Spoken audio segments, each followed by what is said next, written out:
Penulis dia membawakan dalil di sini. Wa idza qila lahum ittabi'u ma anzalallah qalu bal nattabi' ma alfayna alaihi aba'ana.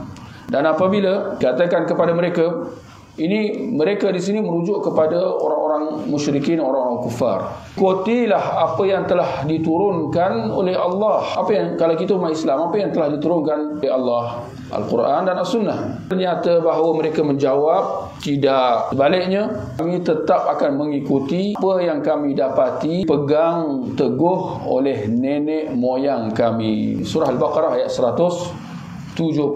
Lihat bagaimana Allah sebut tentang sifat, boleh saya kata ini adalah sifat kebanyakan manusia. Dan boleh saya tambah lagi tuan-tuan, jangan terkejut, tak kira orang Islam atau orang bukan Islam, manusia memang ada kecenderungan bersifat seperti ini.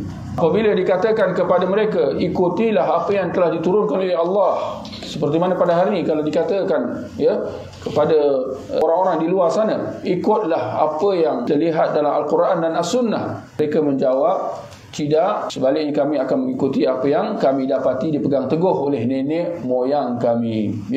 Ini perkataan orang-orang musyrikin, orang-orang kufar 1400 tahun dahulu. Nah, saya nak tanya tuan-tuan, pada hari ini, tuan-tuan pernah dengar kita berpegang dengan warisan bangsa kita, kita berpegang dengan adat budaya. Dan tuan-tuan, boleh saya tambah, mungkin kataan ini agak sensitif sedikit, tapi sekadar untuk kita renung dan kita muhasabah. Bahagian di tempat-tempat dikaitkan jabatan agama dan adat budaya, macam tu. Digabungkan dua elemen itu dalam sebuah institusi, dan timbul persoalan apabila ada dua institusi, jabatan agama dan adat budaya. Saya boleh bangkitkan soalan, yang mana yang biasanya didahulukan, adakah agama atau adat budaya? Sedangkan kita umat Islam, patutnya agama mengatasi segala-gala, tapi di sebahagian tempat dua benda ni digabungkan.